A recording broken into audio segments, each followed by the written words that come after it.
We're close to the vote on the FAA bill.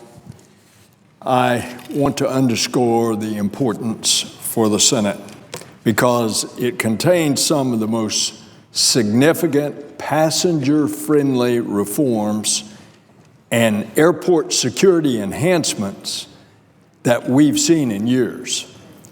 And to get to this point has been no small task, especially, as you know, in this era in which it's so difficult to find consensus in a bipartisan way to pass something. And we've been able to do it with the able leadership of the chairman, John Thune.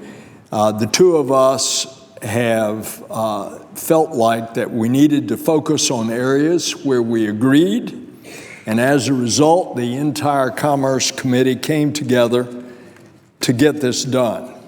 And now we're about to pass this and get it on to the House.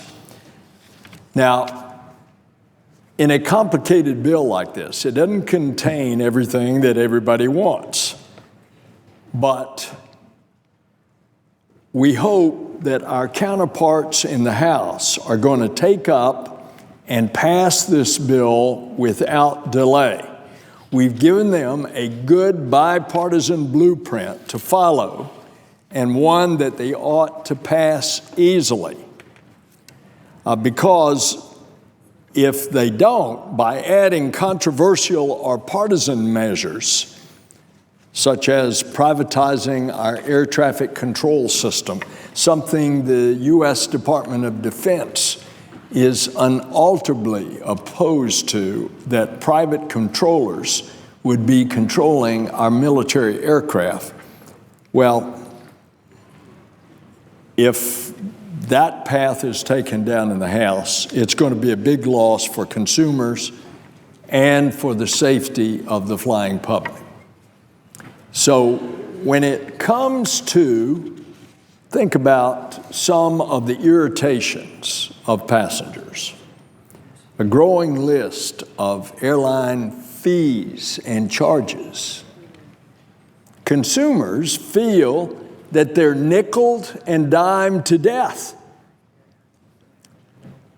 This bill is going to require greater transparency and relief under it.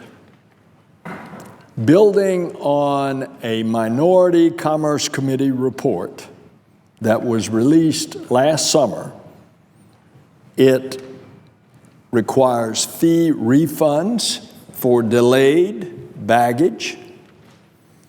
It requires refunds for ancillary services like seating fees that are paid for by a customer and then not delivered by the airline. It requires new standardized disclosure of fees for consumers and increased protections for disabled passengers. Now, safety, important reforms. Madam President, last night's national news was led by an international news report from London about an inbound British Airways flight into Heathrow was struck by a drone. Computer analysis has been done. What would happen if the drone is sucked into a jet engine? It could certainly cause it to be inoperable and might start an explosion.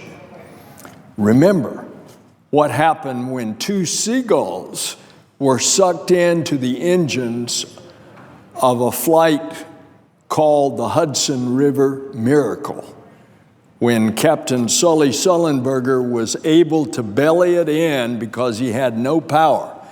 That's a seagull. That's feathers and webbed feet and a beak. You can imagine with the metal and the plastic of a drone being sucked into a jet engine. And so, do we need any more reminders? So what we did was have in this bill a pilot program to test and develop technologies to intercept or shut down the drones when they are near airports. Remember also the tragedy in Brussels, and remember the downing of an airliner, a Russian airliner in Egypt, because somebody was on the inside and snuck a bomb onto the airplane. Well, there are parts in this bill that will help reduce the insider threat that terrorists have previously exploited, including the soft targets out where you get the queues at the TSA lines or the queue ups at the ticket counters. And what this bill is going to do is improve the background checks and security screenings for airport workers, and to prevent hackers from potentially gaining control of an airplane. This bill requires that the FAA develop standards on how aircraft manufacturers can keep flight control systems separate from in-flight passenger entertainment systems. Remember what we've seen on 60 Minutes about the takeover and control of a car by someone going on the internet and hacking into the car's entertainment systems. So, Madam President, the bottom line is this: it's a good bill. It's a result of hard-earned collaborative effort. I want to thank Senator Thune and his staff for their really good work and their goodwill in our negotiations. And I also want to thank the members of our staff who worked endlessly to get us to this point. Afterwards, after the vote, Madam President, I'm going to read a list of their names because I want them to be recognized.